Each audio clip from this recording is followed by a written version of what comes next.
All right, let's dive into something pretty huge today. We're going to explore this short, but honestly incredibly powerful idea about our own existence. It asks us to just zoom all the way out and look at the biggest picture you can possibly imagine. It's a story that doesn't start with us, but with the universe itself, a journey through space, time, and thought. So, the story kicks off right here, with this really startling, kind of violent idea. Forget about some peaceful, serene beginning.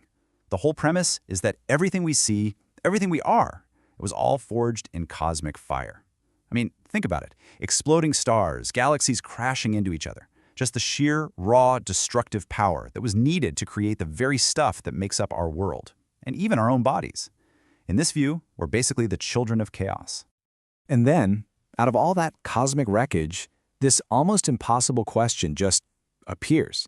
This arrangement of matter, this fragile, incredibly complex, self-replicating thing we call life, what even is it, you know? If its whole foundation is just random violence, then is life itself just some beautiful accident? A temporary blip in a universe that's always moving toward disorder? The question just hangs there, and it really forces you to confront what we are. And it only gets more complicated when you throw our main engine into the mix, evolution. A process with no brain, no goal. It just selects whatever survives, not for any grand purpose. So, if we're the product of this completely unguided process, this endless cycle of adapting and competing, what's the destination? What have we evolved for? Is there any kind of end game to this incredible eons-long story of development? Well, this really leaves us with two fundamental ways to look at it. On one hand, maybe we're just destined to keep the cycle going, you know? We're just a more complex form of that same chaos, fated to play out our own versions of destruction. But then, there's the other path. The idea that maybe, just maybe, something totally different, something transcendent, emerged from all that fire. The possibility that we were actually made for something more than our chaotic origin story. And this is where the whole cosmic journey gets incredibly personal.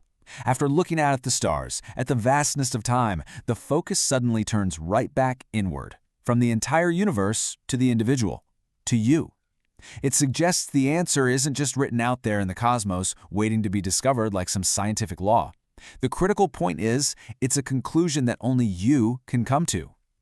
And so, we end right here. After all the physics, all the biology, all the history, it all boils down to a choice, a belief. Are we just an echo of the universe's violent past?